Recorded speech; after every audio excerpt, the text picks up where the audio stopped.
Thank you so much for joining us today. We have such an exciting event coming up for you.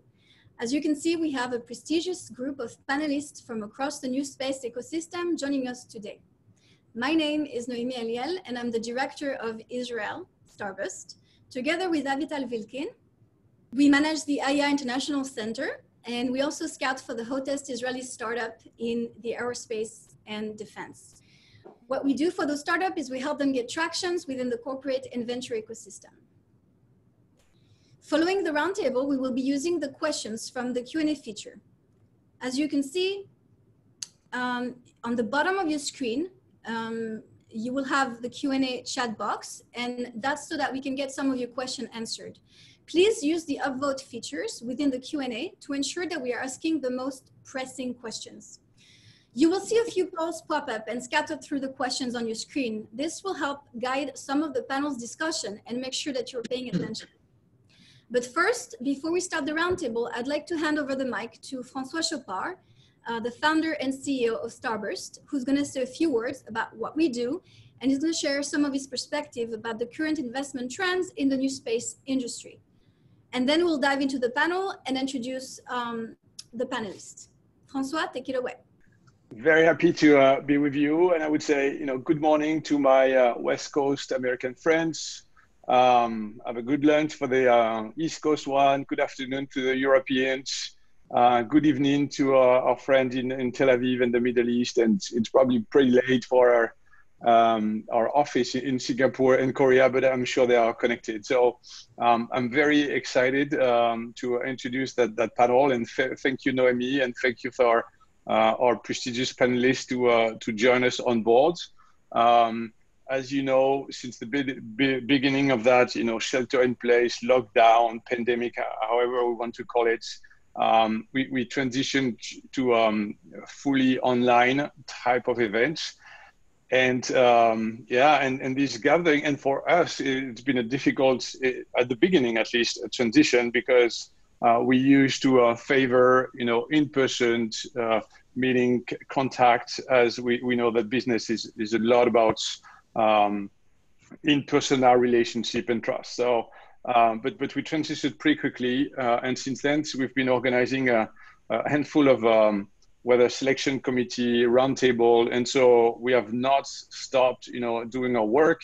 And as Noémie just said, it's, on one side, helping the startups, detecting the best and promising ones, and helping them grow, fundraise, and generate more contracts. And on the other side, we help corporates understand, what's going on in the different ecosystem. Who should they partner with? What should they pay attention to? And that's what we've been doing even more online. What we realized is that online, we're able to gather even more people than in person. So at the end, we've been able to reach much more people in person than in the past. And so it's been very beneficial. Nevertheless, to come back to our topic, which is, investment in space, what we've seen is not a slowdown for sure, and a different level. As we all know, the US represents more than 60 to 65% of all investments combined in space. And so our eyes, of course, are, very much focused on what Washington, D.C. is saying, and with these two main agencies that are NASA, of course, and the Air Force. As you know, the Air Force has created the Space Force now, with which we are highly collaborating. One of their key branch of the Space Force is based in Los Angeles. It used to be called Space and Missile System or Command, and they are going through some reorganization. Nevertheless, they haven't slowed down the pace of acquisitions. We know also that SpaceX is launching their first astronauts to the space station hopefully next week, and so everything looks to be ready. NASA has been awarded even more contract than in the past regarding landing on the moon and how can they go to the moon faster. What is interesting also is that they no longer favor the large prime. which used to be ULA, Northrop Grumman, and some others, but they let an enormous space, so to say, to a new entrant, and that's a model that we've been pushing. Of course, they've been pioneering it with SpaceX, but we think that bringing on board new entrants, they have a way to look at innovation differently. They are more bullish and pushing disruptions, which at the end either bring more performance or less cost. So that's something that is happening, at least in the US. We could say that it's a little bit based on the competition or the tension with China, but that's what it is today. And at least corporate and government money is still flowing down on that industry in the US. We could see a slowdown in Europe, but it's not confirmed yet. And for sure, what we see in other countries is an increasing interest and as a result, increasing budgets in all the other countries that used to not have access to space. And now with lowering of the cost, they are now targeting to have either their own satellites, their own astronauts, but everybody wants to understand what's going on in space. They want their piece of it, and they realize that a lot of the future will happen in space. And so we've seen Abu Dhabi launching an astronaut about almost a year ago. And so Singapore looking at it, Korea, Japan is investing a lot. So yeah, it's been a very trendy and new place to be.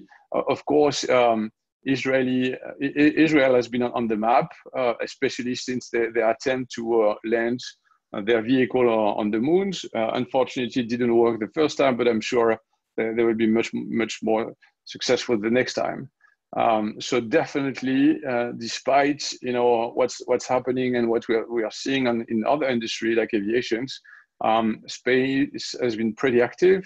The other question that we could ask is these startups, and of course the very early stage one that have been trying to fundraise with some innovations, they might suffer for sure, because investors are looking first at their initial portfolio company and trying to save them or protect them. So the new one might have some difficulties. The bigger one that have a huge cash burn might run into difficulties also. But otherwise, it's still a pretty active, pretty dynamic space, and that's why we wanted to organize that panel with Noemi, especially in Israel with you guys, and we've been continuing to push it and monitoring it. Thank you, Francois, very much for what you shared. So before we open up the panel, I just wanted to give you guys some context. First, with the type of audience we have, about 400 of you registered. So far, we have about 160 attendees, and I assume the rest will keep coming. So it's very exciting for us, and it's from all 3 and 4 corners of the world. We did a poll, and the first results are out. There's about 45% of the current attendees are startups. We have 11% that said they're from the government, 16% are corporate. We have 7% of you that are investors, and then SME 7% and others 25%. I'm curious to know what the others are, but let's move on. And another thing that I wanted to discuss is what we're gonna discuss on the roundtable, obviously, is based on the theme. We're going to talk about the space economy and some of the new services that are going to be provided soon. In fact, we can extract 2 emerging trends on the short and midterm. The first trend is that this movement that we call the new space has transformed the space into a thriving economy, and it's now reaching maturity. Space is becoming a strategic infrastructure that is powering various aspects of our society with an expected or unprecedented amount of data. And that's from the navigation side, Earth observation, and communication. And in this context, new services are emerging to serve that economy, such as in-orbit services, or responsive end-to-end space access services and ground infrastructure. There's a new space revolution coming, and it's changing the rules of the game, and it's opening the skies for new players. We actually have a few questions about that later. And in parallel, like Francois mentioned, there's ambitious missions that are announced by NASA that are paving the way for what they call the more sustainable and durable human presence outside of Earth. With the moon is now a stepping stone as a humankind adventures to Mars and further into the solar system. So without further ado, I would like to welcome a first panelist. We are very pleased to receive Daniel Sayag. Is the head of sales in Israel for Airbus Defense and Space. So Daniel, Airbus is a leading corporation in the field of space, and over the last few years has developed digital platforms such as OneAtlas and then SoBlue, and most recently Up42 that connects imagery from space to decisions on Earth and aggregating all kinds of data, processing an algorithm to act as a catalyst to boost the geospatial market and support startups worldwide. So my question to you is, can you tell us a bit more about these activities, the hot topics that Airbus is working on, and perhaps as a follow-up, if you may, how has the demand of the market evolved in the last 10, 20 years? How long do you need me to answer? In 2 minutes? Okay, I try to be quick. So we are talking, so the space area is very big. Let's talk then about the Earth observation. Airbus is a strong actor on that. We have a full range of satellites, and it's true that we are moving like any other actor to the digital.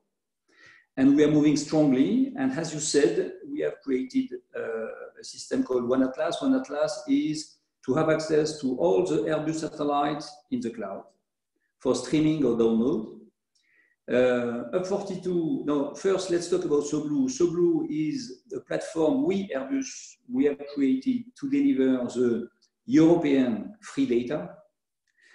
And Up42 is a very innovative initiative under which we are doing more or less both, means we are delivering all kinds of data, but we are also delivering algorithm. And that means that if you are a newcomer and if you want to test to have access to one data or one algorithm, you can go on a very friendly system. I will encourage all of you to participate and to test. But in order to answer your question, in fact, at the end of the day, we are moving digital. The world is moving digital, but not so quickly. That means that the digital now is supporting the ancient world, let's say.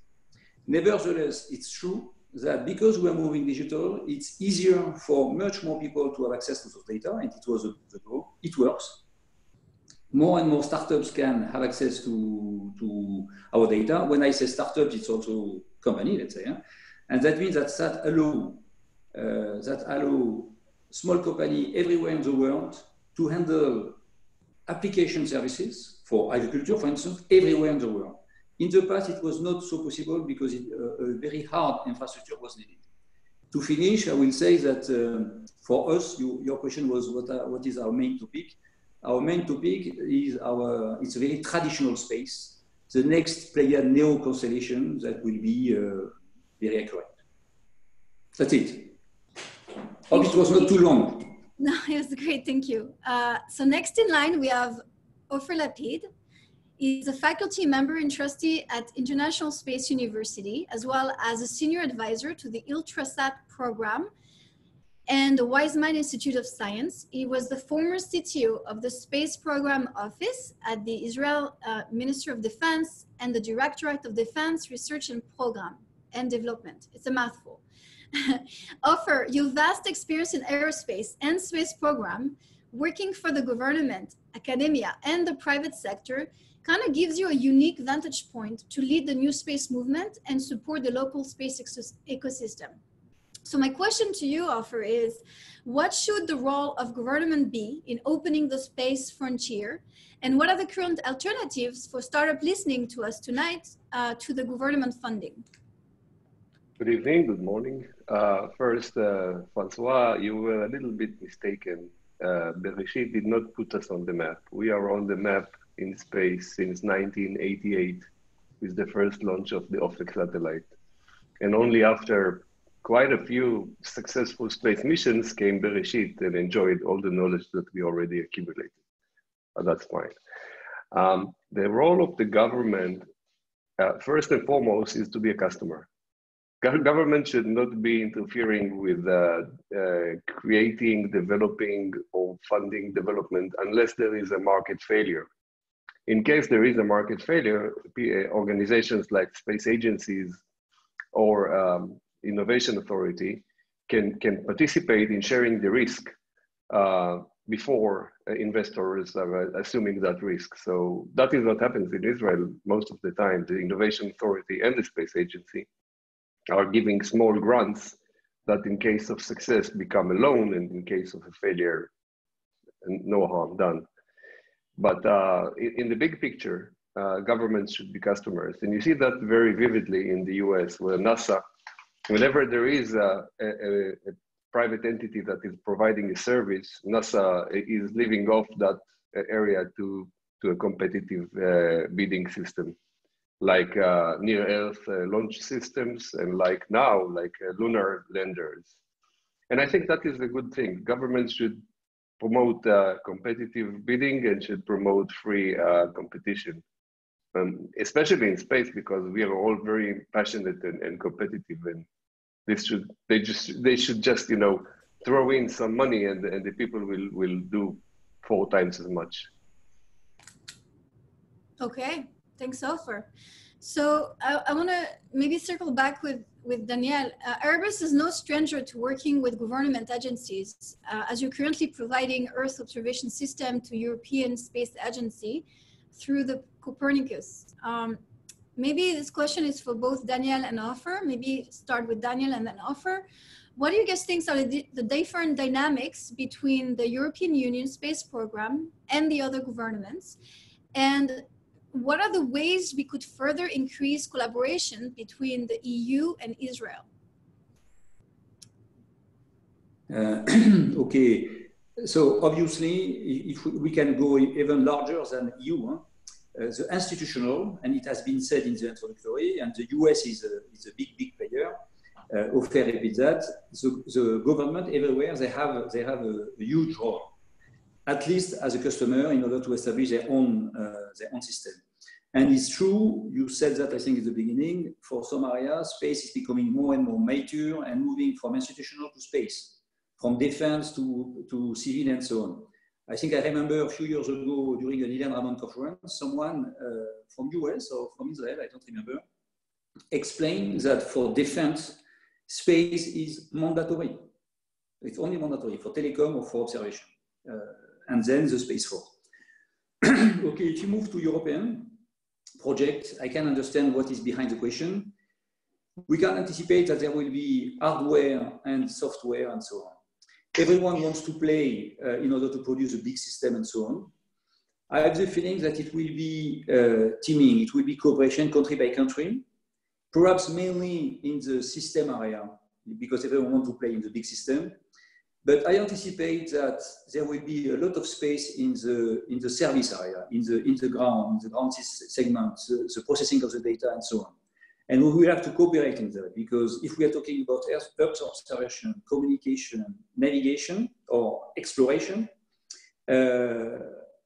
plenty new programs are arriving. The institutional that will play their role to put some money in, and during that period it counts, and we will have to follow.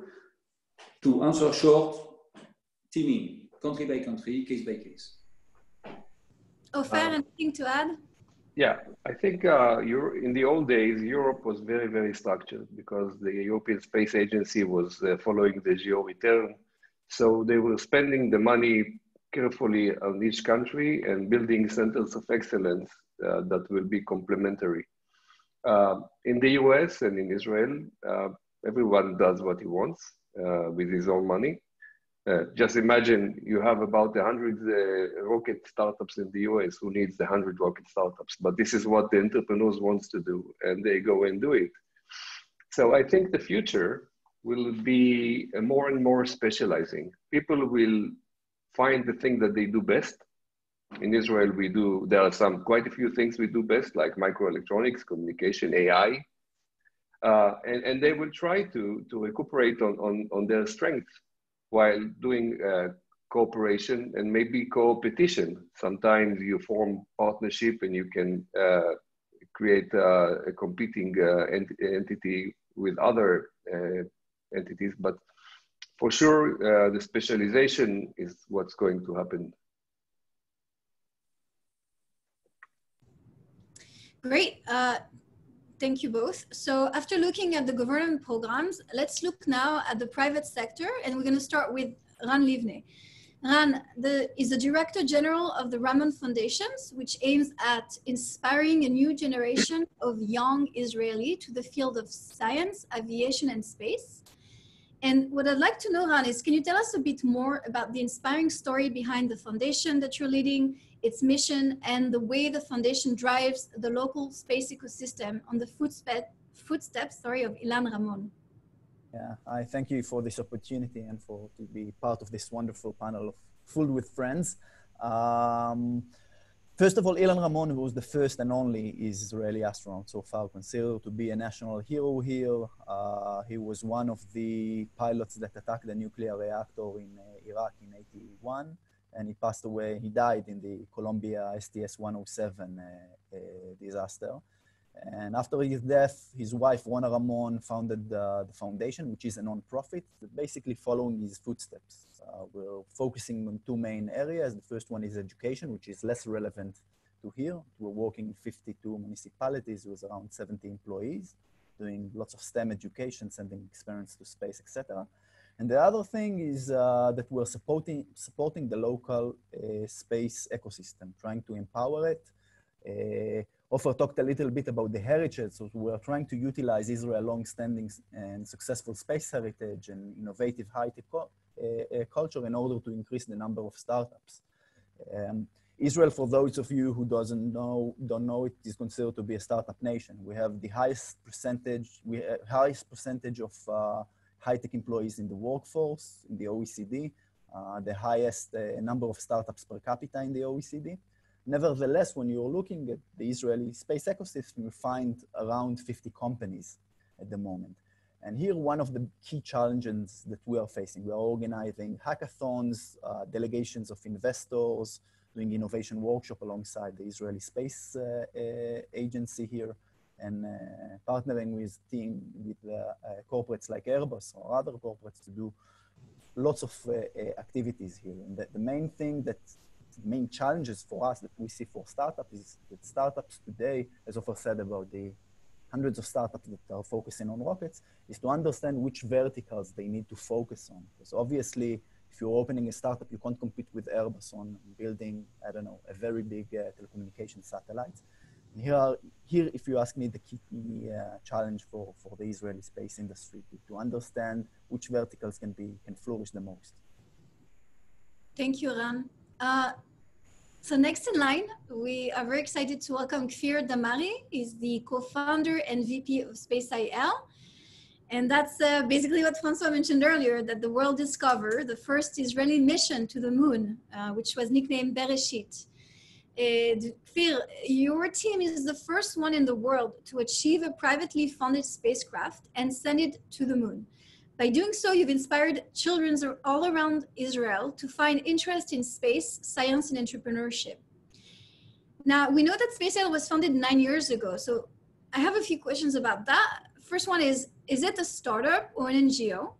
And then I'd like to know if you could tell us about the partnership that you've created along the way, because I read somewhere that you've created successful partnership with giants like IAI, which is also one of our partner, but also with NASA, in order to help you with your mission.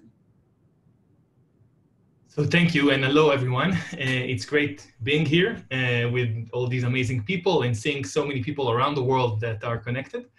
I would say that it's a good question if we are a nonprofit or a startup. And even connecting that to the bigger perspective, I think that one of the hardest problems in new space or to startups that want to enter this field is to find a business plan. We're really good in technology, but to find something that can actually, people will pay for is a hard thing to do. And I think in SpaceIL, in a way, we hacked that. We found a way that we were something unique. We're like a philanthropic space startup, which is three words that never combined. But I think that the fact that we combined them, and in the beginning we did it because we felt that's the right thing to do, because we also had a bigger vision of inspiring the next generation of scientists and engineers. But eventually it became a really smart business plan, because it allowed us to build a plan that can be a $100 million project, but the ROI was social ROI. So the people who donated to our project didn't plan to get something in return, but they wanted to make a big impact in Israel and the space ecosystem in general. And I think that through the support of, you've mentioned a few, and also to relate to what Ofer said, that SpaceIL also, was able to achieve this mission and to reach the moon only because there were a lot of amazing organizations in Israel and the world actually that supported us. It started with the Israeli aerospace industry, our biggest partner, but also the support of course, the Israeli Space Agency and the Ministry of Education and many others. And we had a lot of donors, but we also partnered with NASA. And NASA gave us the use of their antennas, which were the only reason we could actually get real-time images during the landing process. That eventually became an important thing. And so really, with the support of so many organizations and the academia and so many, we're able to do that. So it's true that we're not the first Israeli project, as Ofer said, but to quote Professor Itzik Ben Israel, which is the chairman of the Israeli Space Agency, and he said that we were the first to use all those amazing capabilities that were used in mostly military projects, and we were the first civilian big project that was able to take them to the next step.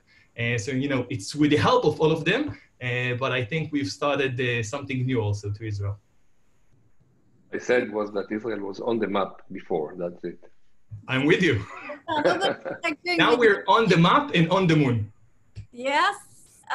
Thank you so much, Kfir. And when you were talking about the business model, like as the hardest thing for a startup to do, I saw Han doing like this with his head. So I think the whole panel is in agreement with you. So we all applaud you for what you've done and how you've inspired the people in Israel.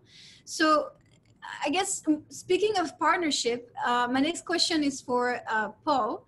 Paul, I'd like you to offer your perspective, because as the Chief Marketing and Business Development Officer of SpacePharma, what your company does is that you provide end-to-end microgravity biopharma services and solutions for research and development without the need of astronauts. So that's the interesting part. And your company was founded in 2012 in Switzerland and in Israel, and you raised more than $8 million to date.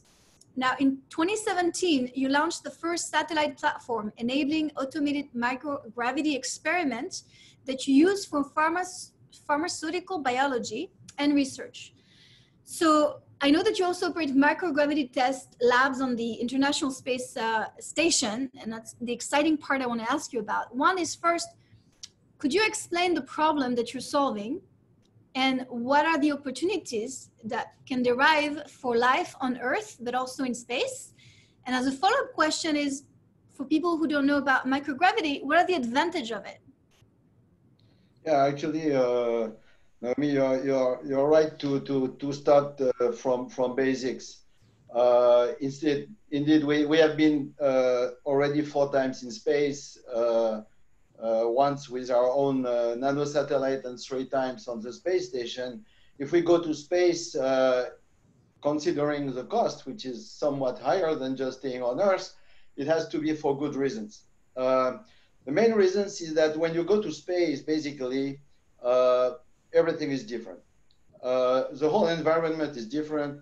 Physics, chemistry, biology, everything is happening differently. Which means that when you go to space, you can do things, in particular in life sciences, that cannot be done on Earth. Or in some cases also, that can be done in a better way. And clearly we are now in a revolution, in the sense that I have the chance to have been in the space field for decades, and I have seen the various revolutions. We have seen the telecom revolution from space, the Earth observation revolution, the positioning with GPS, and the astronomy revolution. Now it's life science. Now life science are not going to be the same anymore. Space is going to contribute in all the fields of life science. We talk about regenerative medicine, biotechnology, drug discovery. Is very wide. And we're entering in a new era already. And that's thanks to the environment of space, which is really different. Super cool. Thank you, Paul, for sharing your perspective. So I just want to pause for a second and give you guys a sort of a summary of what we spoke so far. We covered Earth observation. We talked about government programs, research application, and now what I would like to look at is look toward the future. So I'm gonna go back to Airbus with Daniel Sayag. Daniel, the new space movement was characterized by the arrival of new entrants that are coming up with disruptive models and lower costs of manufacturing and challenging existing players. Now, in recent years, there's been an increasing numbers of partnership between traditional players such as yourself and new entrants. So there's OneWeb with Airbus, there's Black Sky for Thales, and we saw also IAI go with Effective Space. And my question to you is it just a trend? Or, and also as a follow-up, how do you see the future of commercial space in that context? Daniel, you're on mute. I'll just unmute you. Start again. Thank you. Okay, how long do you give me? 2 days? Same as before. Okay, I will take 2 minutes. Okay, I don't know. I'm not sure that the next space is the new space and to compare the old actors and the new entrant. Let's say that the fact that we are becoming more and more mature, the fact that we are able to produce light and small things, allow it's easier to enter. But at the end of the day, you was talking about OneWeb. The fact that we have created a plant that is able to produce 2 satellites per day, and it's not a nano satellite, small satellite, it's a washing machine, huh? It's a 150 kilogram satellite.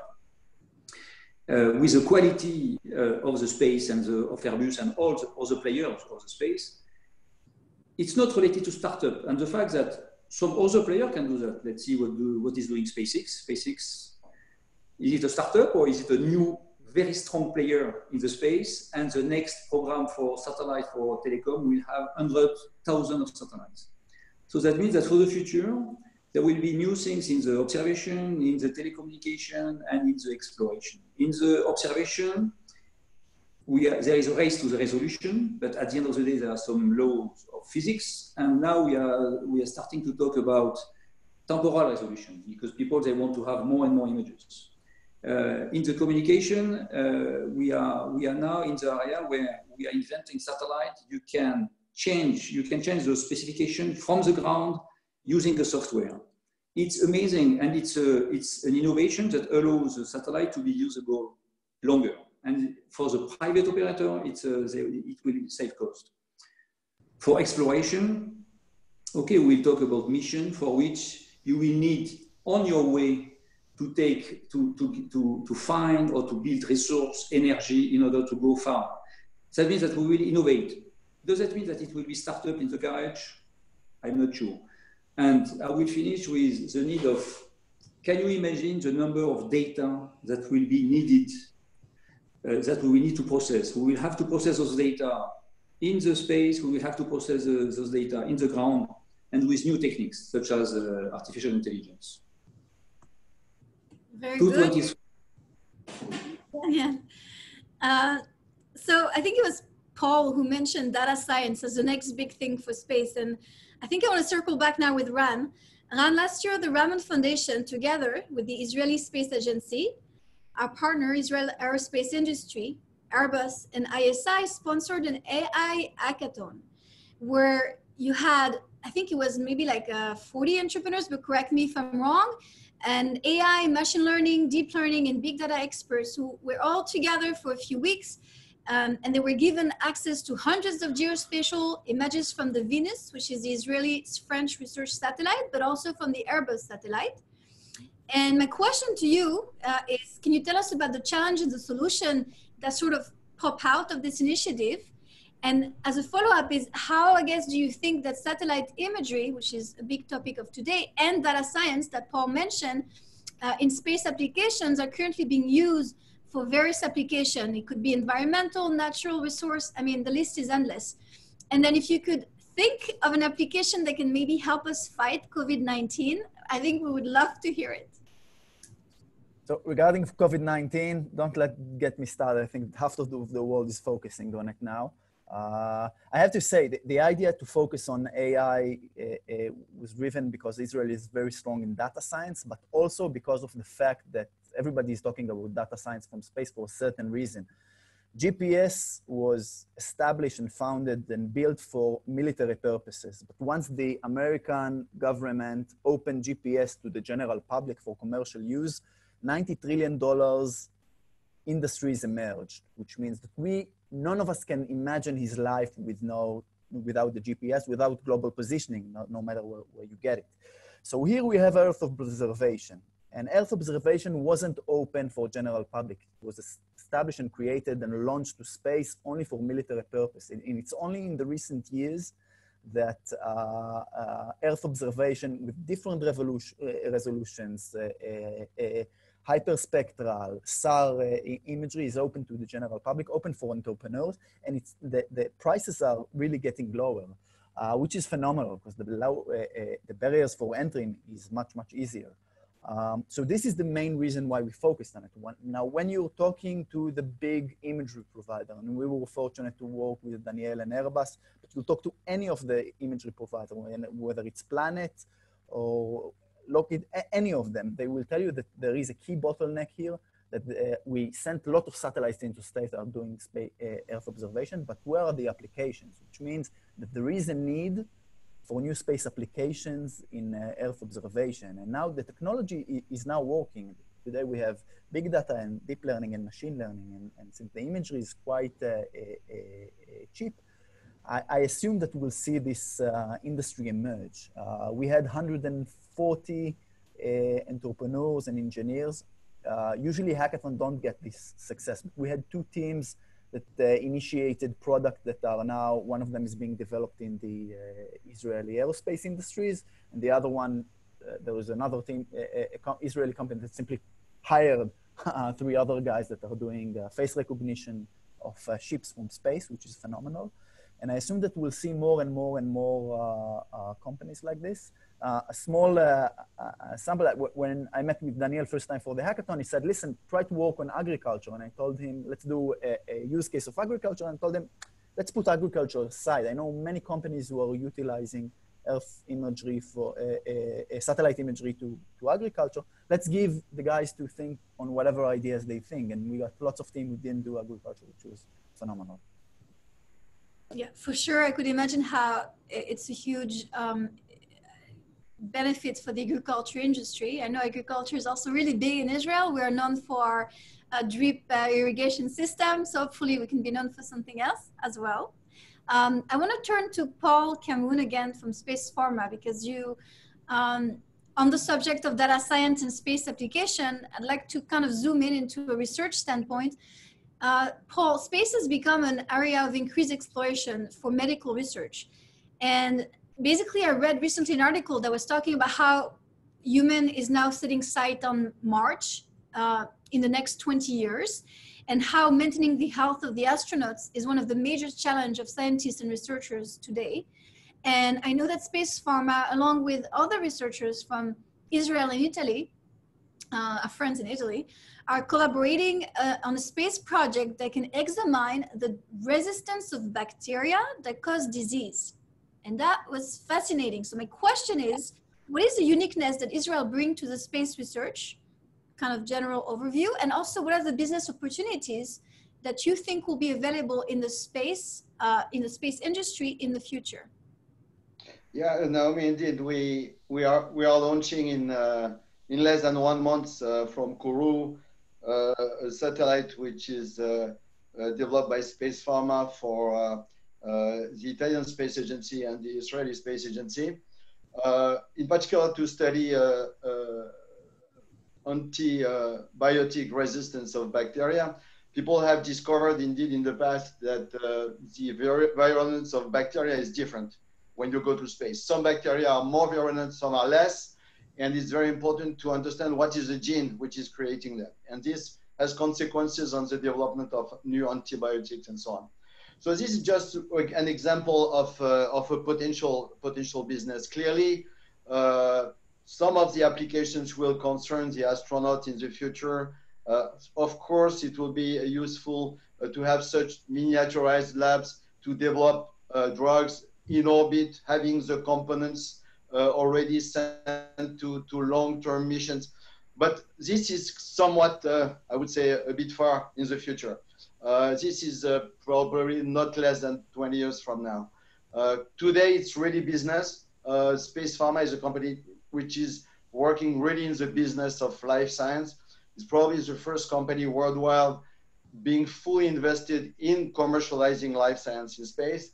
And what is interesting is that we have some spin-off even on Earth. Like, for instance, we have now our new project, which is called CoRoLab. You mentioned COVID-19. And it's just to use our lab, not only in space as it has been flown, but on Earth for hospitals to accelerate the drug screening against different medicine which exist, against the virus, and to protect the organs. So it's a spin-off of space on Earth. And this is going to happen very soon because we are already proposing it to hospitals and so on. And this is really data science because we are going to multiply considerably the number of labs which can do the screening. And this is also both business and really a big help for discovering treatment and protecting humans on Earth before going to space. Well, that's exciting news, Paul. Thank you for sharing. I didn't know it was going to be so soon. So I guess you just give hope to a lot of people that are watching tonight. And I hope it will be shared.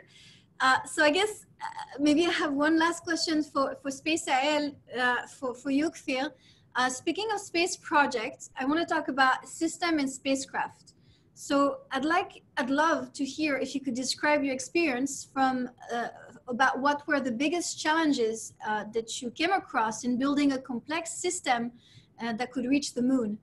And then I think the next question is what's next for SpaceIL? And the burning questions that we're all wondering is, will there be a Bereshit number 2?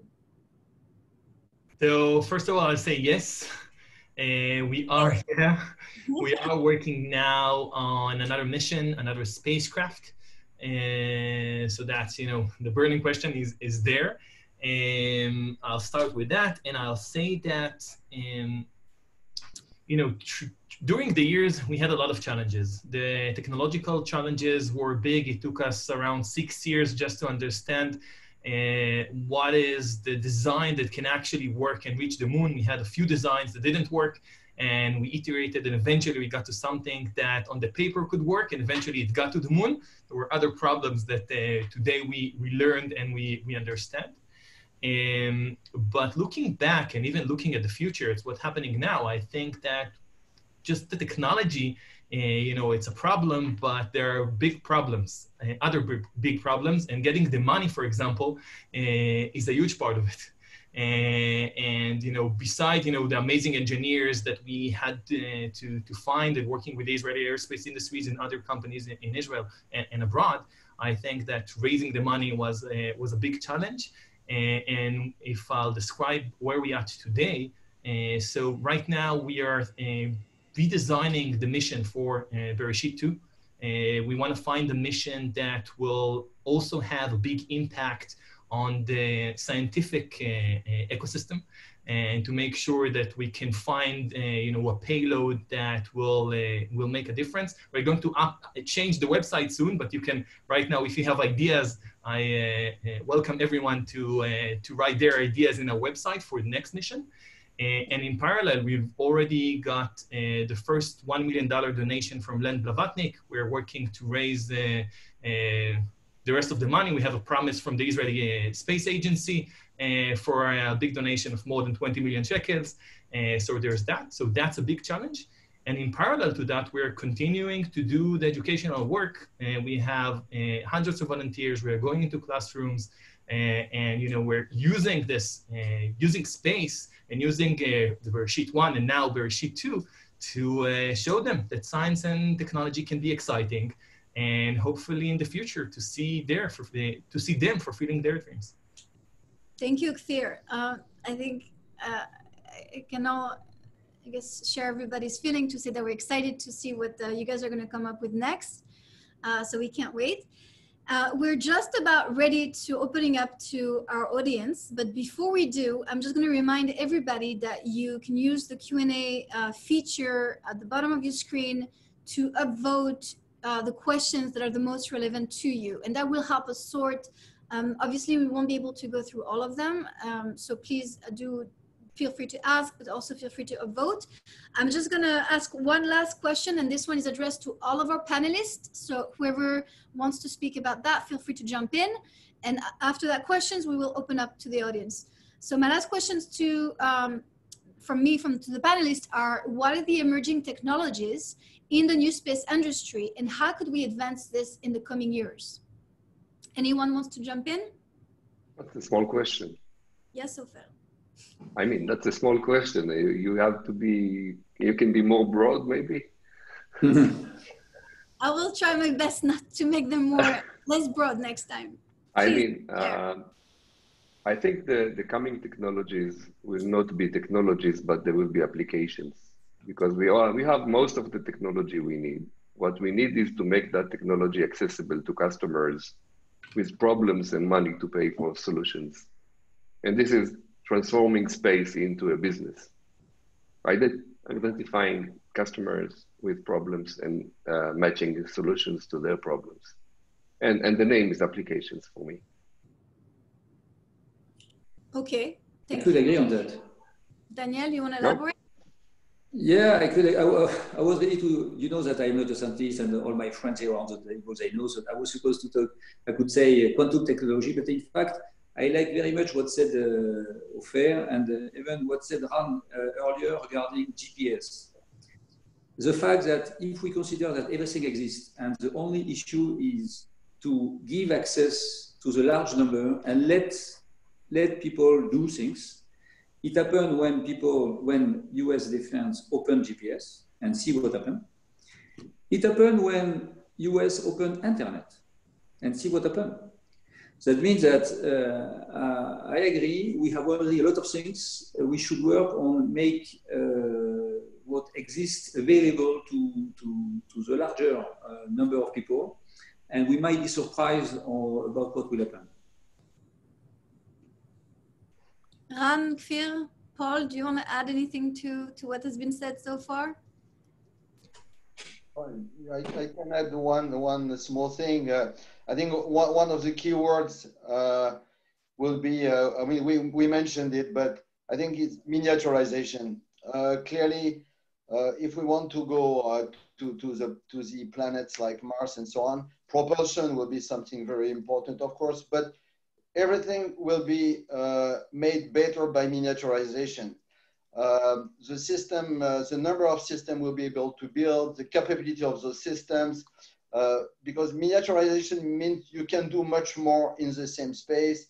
It means also you can do much more with the same cost, or overall, because when you go to space, you pay mostly for the weight that you are sending to space. So I think miniaturization is a key domain which will never stop. We'll put always more in always smaller volumes.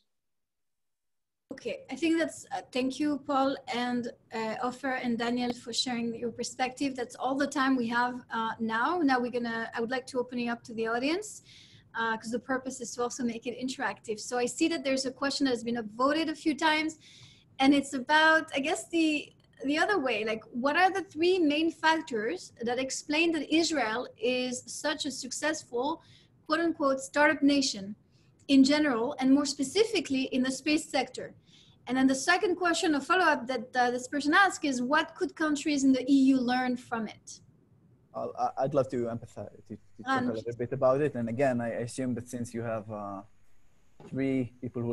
lots of people who love, all of the panelists here love Israel, they'll have different answers. But I think that Israel has three things that are quite unique. First of all is our history, whether it is as Jews that focused on education or simply when the government, the first Israeli government assembled in 48, that they realized that we have no natural resources. We didn't found gases then. We are the only country in the Middle East that has no oil whatsoever. So they mainly focused on education and in try to do quality research that will have commercial applications. The second thing is, and this is what drives, which is the key factor of the Israeli success of our army that's much more, has better R&D than most of the world, etc. The second thing is the Israeli character, and you have here two great examples. The first one is Kfir of SpaceIL.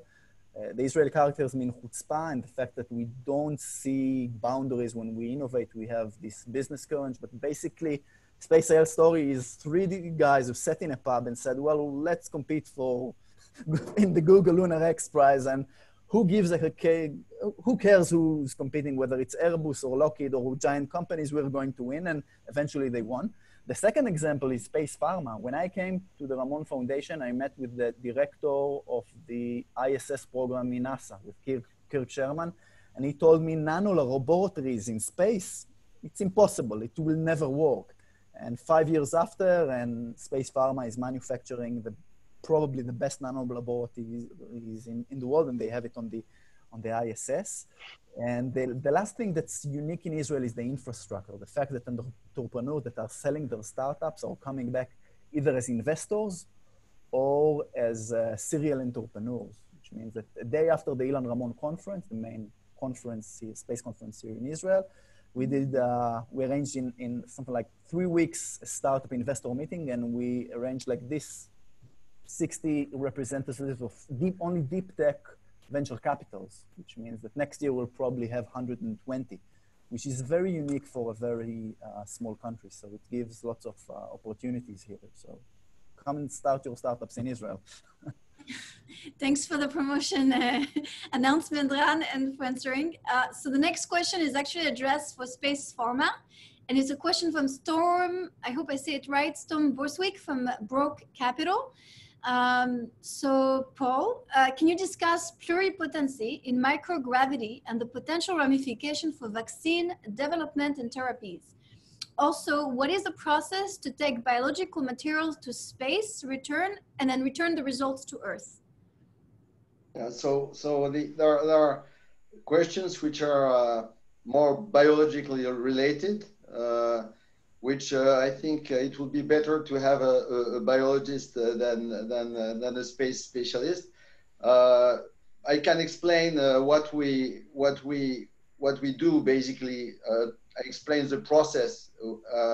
Basically, when we bring it into space, we bring it into space through our miniaturized lab, which has biosafety to not to pose any problem to the astronauts. When we go, of course, in our nano satellite, of course, we do not bring it back. So it's excellent for R&D, but it's not excellent for production.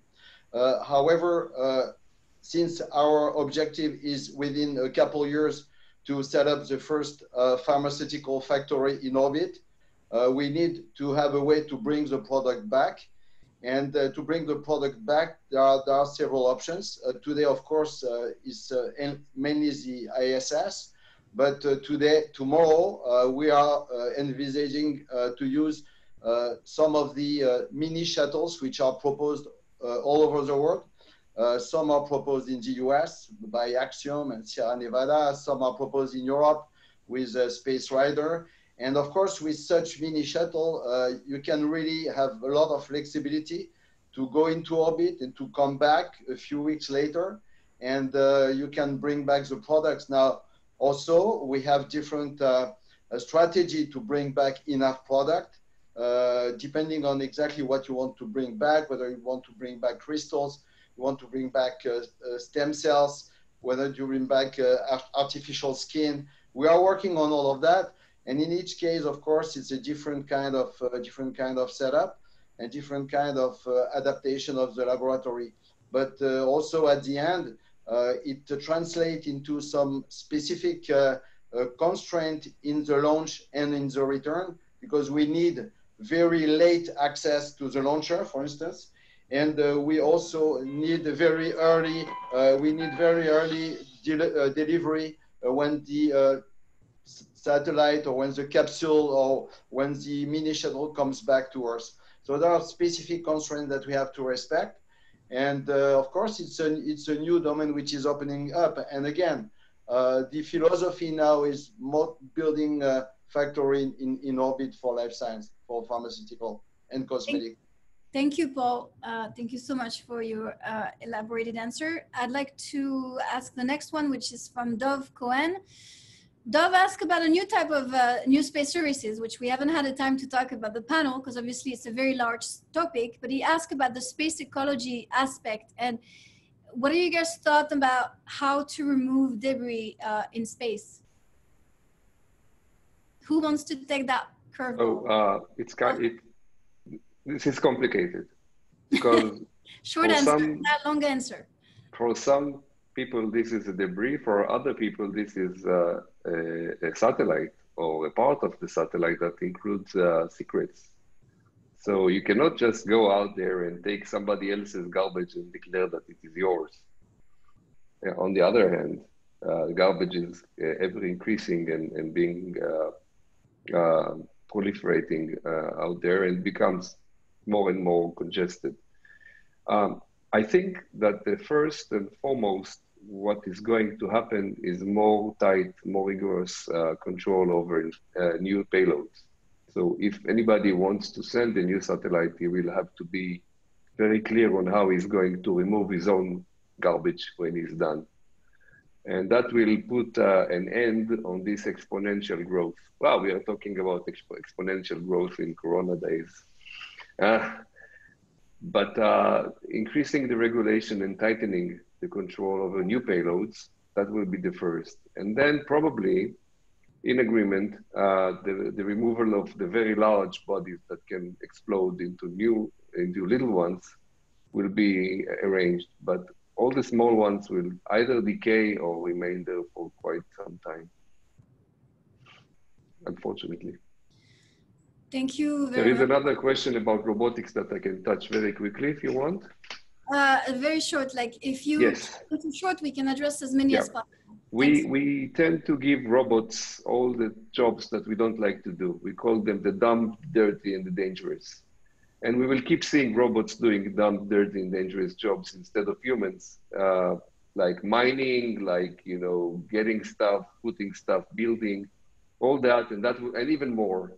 Before we go out to space, they will build our houses. They will create environment for us, and then later on we can go there and maybe have coffee. Okay, thanks. That was quick. I think the next question is from, I want to take it to maybe, I'm trying to find interesting ones that everybody can relate to.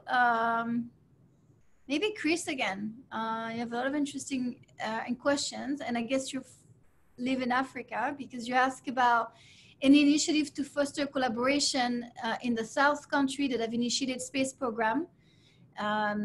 Africa has a huge potential for innovation and for the development of leapfrogging technology, but that seems quite absent from such discussions. Does anybody have any input about what's going on in Africa? It's true, we talk mostly about Europe and Israel. I think we don't understand Africa. There is a nice joke about two shoe sales guys that went to Africa and checked the market for a week and both sent faxes back home.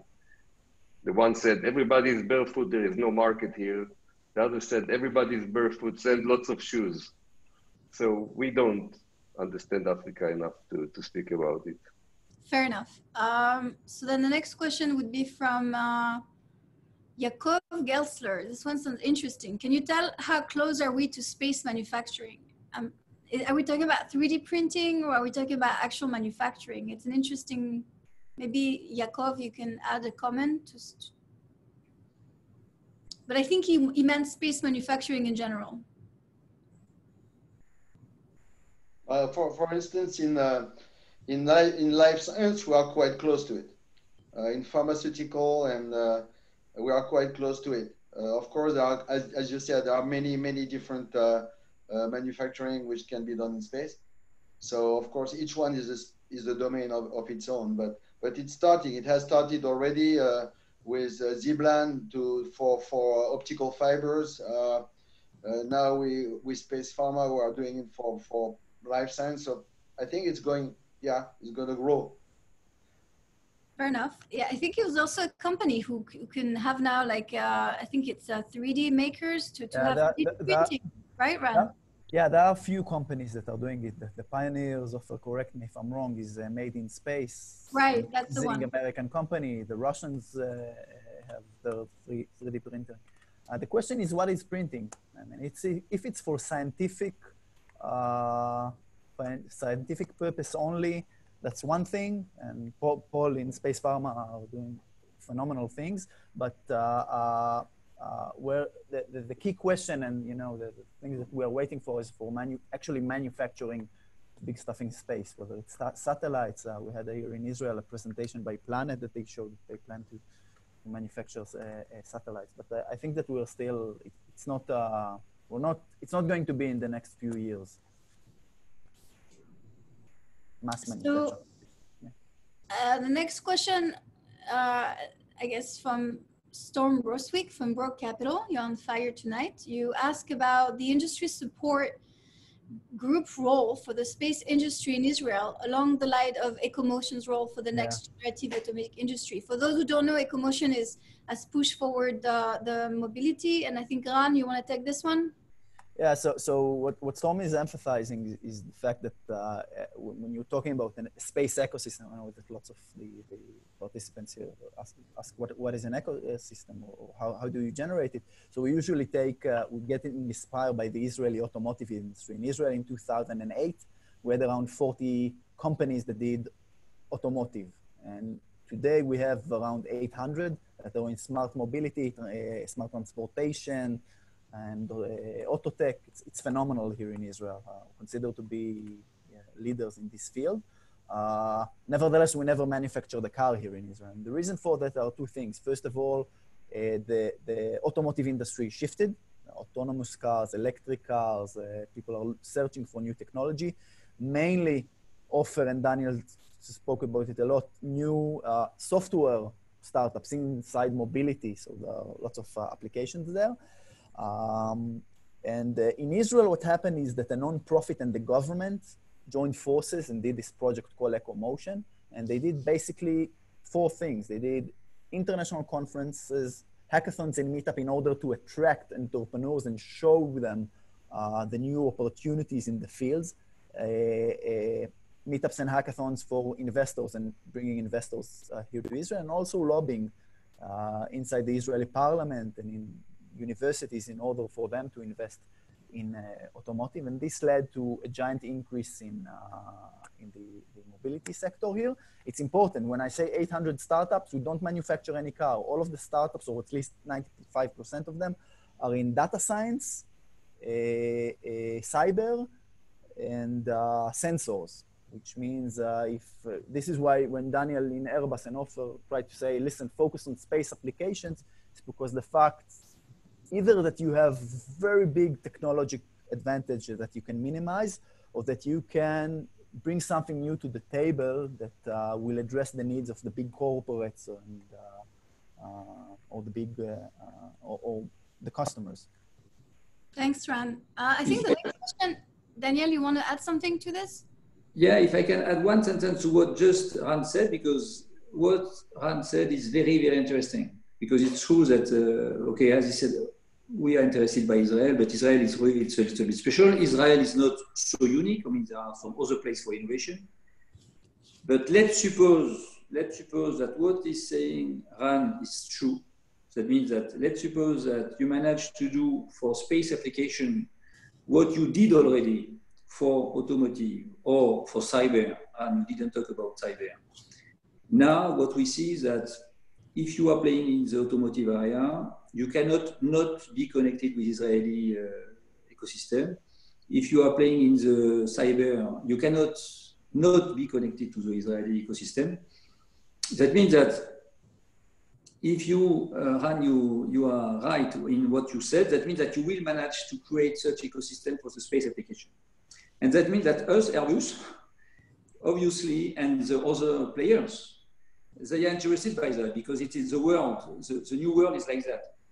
And we have started, 2 years ago, I think, he is around he is in the screen. I think Nicolas Chamussi, the former head of the space division of Airbus, was in Israel 2 years ago with his full board and innovation people, and he met a lot of people and so on, and he's traveling to Israel very frequently. That means that we cannot answer to the question there. It's not so simple to move, but at least we look at, and we are entering in a new world where I hope, Ran, you will be successful and we will be there. Thank you. Thank you so much to the both of you. So I think that's all the time we have for question at this moment. And I would like to thank you all for your participation.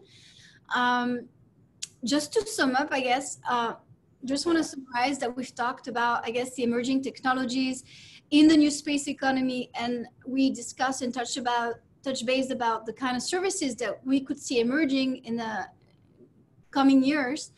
And we're very grateful for the support from our colleague that helped us put this together. I want to personally thank Avital Vilkin for doing a great job in the organization side.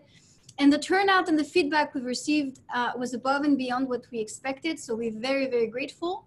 And I just want to maybe say a few shout out to some of the people who joined us tonight.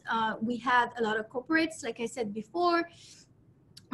We had the Portuguese Space Agency with us, the Embassy of Israel, the US Force, SBIR technical advisor was with us. We had a system engineer from JPL from our friends in the US, but also a foreign service officer from the US Department of State. Government, also Israeli Airport Authority, Space Florida, the DoD, and the Israeli Air Force. Shout out to Avner. We also had corporates, a lot of your friends, Daniel at Airbus, joined us. We had people from Rafael, IAI, Safran, ELTA, Lockheed Martin, Microsoft, Northrop Grumman, Amazon, and the CNES. So that's, I guess, before we conclude this event, the way I would like to end this is to open it up back to you guys for closing remarks. So I'm going to start maybe with Danielle. Danielle, do you have any last words? Last word. Sounds dramatic, I know. So thank you. Stay safe at home and so on. And no, perhaps more seriously, first on the general point of view, thank you really to have organized that. Something not related to space, but related to the kind of event. In fact, the fact that we are moving digital allow to do such kind of event easily and easier. And I'm very, very happy to have got the opportunity, thanks to you, to meet my friend. I say hello to my colleagues and friends that are connected and I don't see. For the future, Israel is a country that counts for space. That means that you are doing things. It's not nothing. There are not so many countries that are doing what Israel is doing. Space is becoming bigger and bigger, more and more important. A lot of investment are needed. And I would like to finish only on the service area. There are plenty of other things to open. We cannot. I am very impressed by SpacePharma and Paul and UC, they know that. But I really hope that what Ran said will be true. That means that we will create, or you will create, and we will support, we will create a huge portfolio of new applications. And on our side, Airbus, we have this tradition of excellence, and so okay, I will not say Airbus; it's not needed, but we have a full range of satellites to launch, and we need those data and so on to be used more and more, and we will follow. Thanks, Dan. Thank you. Next, Ran, do you want to just closing remarks? We have about 4 minutes, 5 minutes. Just to thank everyone and Starburst especially for this opportunity, and to say to all of the people here, it's amazing to see what's going on in the space industry. Time to do space is now. I mean, I think I'm the youngest guy in the panel, but most of the old folks or the more experienced are saying that the things that are possible today were not possible 10 or 15 years ago, especially in the startup businesses, space business. So let's see what the future holds, and I'm very optimistic about it. Thank you. You and I both. Next, Kfir. Yes, so first of all, again, thank you for organizing this. It was amazing. And for the final words, I would say that, you know, with COVID-19, I think all of us were focused on the things that are most important for us. You know, the health, our family, the people we cherish. And I think that one of the messages for SpaceIL is that it's important to remember to keep dreaming. So sometimes, you know, where you're focused on so basic things, it's hard to remember that you need to dream, but hopefully COVID-19 will pass soon, and we all should remember dreaming. And for the second part is I saw in the beginning that most of the people here are entrepreneurs, and something to them is that it's something I say to a lot of companies that I also consult and help them build their strategic plans, is that technology is not enough. You need to build a business plan. Okay, if you're doing that and not getting paid, it's a hobby, not a work, and that's the focus you need to tackle. Even COVID-19, I'm sure we'll find the technology, and we'll find, you know, with everything, all the capabilities we have in the world today, we'll find the solution. The question is when. So the time to market is the problem for that. So you need to prepare your product to get it ready in the right time, to make sure there will be people that will pay for that. And if you'll focus on that, I'm sure that you'll succeed. Good luck. Thanks, Claire. Paul, on to you next. Well, I think we have said a lot of things. The most important thing is to thank you for this opportunity to share those things. Maybe I would just say a few words that Kfir would appreciate. Small is beautiful. You will know what I mean. And I think that's one of the lessons to retain. And thank you very, very much again for the invitation. Thank you, Paul, for your time. Ofer, you have the last words. I cannot let go of my academic role. And if you're interested in some space education, there is a fantastic new program, completely online, at the International Space University. Registration is nearly closed. There may maybe a few seats left. So just Google International Space University and sign up. It will probably be the best choice you made. So thank you very much for hosting us, Naomi and Starburst. See you next time. Thank you very much for all of you for joining us today. We are broadcasting live from our Tel Aviv Starburst office, which is also the AI Innovation Center. We're super excited to keep in touch with you guys and continue to support all of the community and our friends in the aerospace and defense sector. So on that, I wish you all a good night or a good day, depending on where you are in the world. And we're signing out.